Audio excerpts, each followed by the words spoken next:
Hello friends, कशा आहात तुम्ही सर्वजण? अंजलीच रेसिपी आणि ब्लॉगमध्ये तुम्हा सर्वांचं खूप खूप स्वागत करते. मैत्रिणींनो, सर्वप्रथम तुम्हाला मराठी नववर्षाच्या किंवा गुढीपाडव्याच्या हार्दिक हार्दिक शुभेच्छा. हा तर भातच आहे, मग इथे आंबे का ठेवले आहेत? चला, तुम्हाला जास्त वेळ ना घेता तुमचा मी सिक्रेट तुमच्याबरोबर शेअर करते. हा बघा, माझ्या हातामध्ये आहे कच्ची कैरी.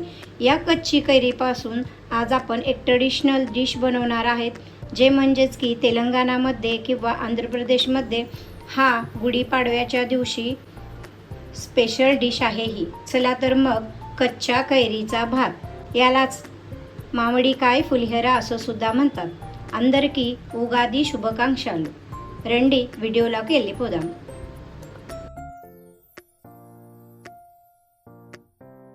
जय श्रीराम. जिरा राईस घेतलेला आहे 2 वाट्या. इथे बघू शकता तांदूळ किती छान व सुंदर आहे. चला, आता आपण याला स्वच्छ पाण्याने धुवून घ्यायचे आहे. 2-3 वेळा आपल्याला स्वच्छ पाण्याने धुवून घ्यायचे आहे या तांदळाला.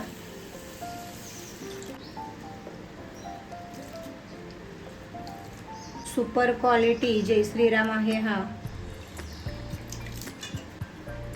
चला, आता आपण याचे पाणी काढून 2-3 वेळा धुवून घेऊयात. बघा, इथं मी तांदूळ स्वच्छ धुवून घेतलेले आहेत.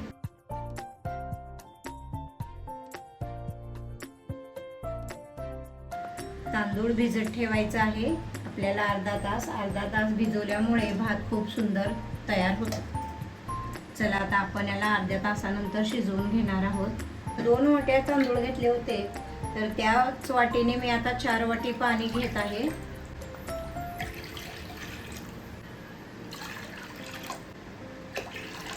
तुम्ही जर भात कुकरमध्ये शिजवणार आहात तर 1 वाटीला 1.5 वाटी पाणी घ्यायचं आहे.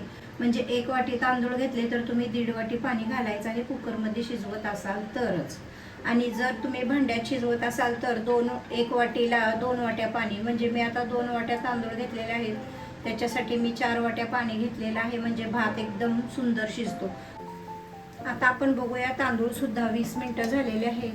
छान असं भिजलेलं आहे तांदूळ, पांढरे शुभ्र झालेले आहेत तांदूळ. आता आपण पाणी गरम झाल्यानंतर आता या तांदळातील पाणी काढून घ्यायचं आहे आपणास.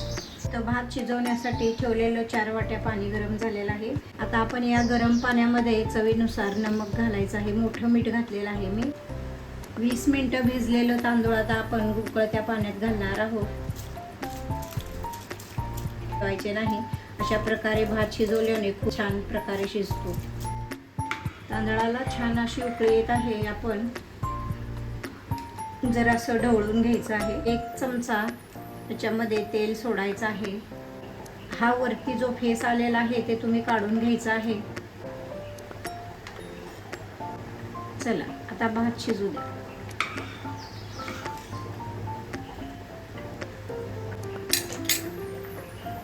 आता या स्टेजवर गॅस थोडा आपल्याला मीडियम ठेवायचा आहे, म्हणजे भात छान प्रकारे उकळेल. आता बघू शकता, याच्यामधील पाणी खूप प्रमाणे कमी झालेलं आहे. आता आपण याला झाकण लावून ठेवूयात.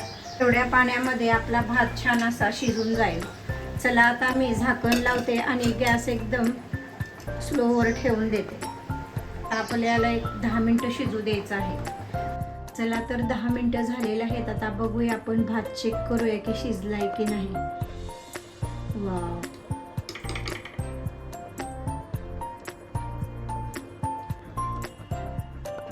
इथे बघा,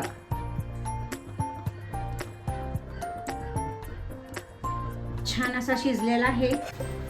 थोड्या वेळापूर्वी आपण हा भात शिजवून घेतलेला आहे. बघा कसा सुट्टा आणि सुटसुटीत भात झालेला आहे. असाच आपल्याला भात बनवायचा आहे.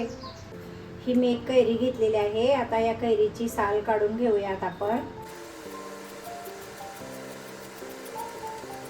कैरी जी आहे ती खूप आंबट आहे आणि म्हणून मी ही छोटी कैरी घेतलेली आहे. कैरी खिसून घेऊ खिसणीद्वारे.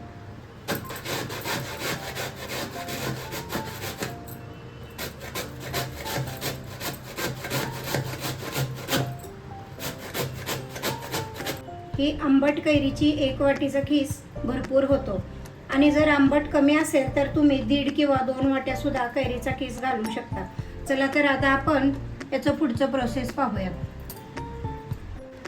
सर्वप्रथम आपण शेंगदाणे घालणार आहोत. शेंगदाणे जरासे फ्राय झाल्यानंतर आपण हरभरा डाळ घालणार आहोत, थोडीशी उडीद डाळ, 1 चमचा मोहरी, 1 चमचा जिरे आणि असं भाजून घ्यायचं आहे मीडियम फ्लेमवर. सुक्या मिरच्या वाळलेल्या आणि हिरवी मिरची, जराशी कढीपत्त्याची पानं.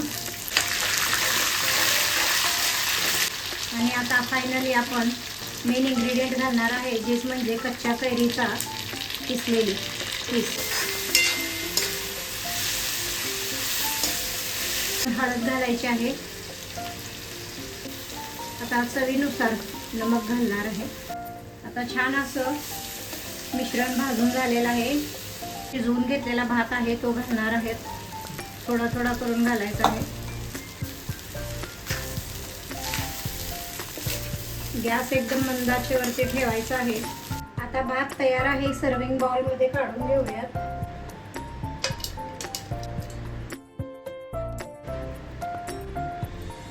आणि हो, हा प्रसाद मी तुम्हाला आज टेस्ट करून दाखवणार नाही, का तर म्हणजे हा सर्वप्रथम आपण देवाला दाखवणार आहोत, म्हणून हा प्रसाद आहे, म्हणून आपण याची चव बघणार नाही.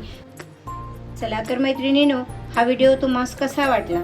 लाईक, शेअर, कमेंट करा. माझ्या चॅनलला सबस्क्राईब करा. नवीन अपडेटसाठी बेल आयकॉनचं बटन प्रेस करा.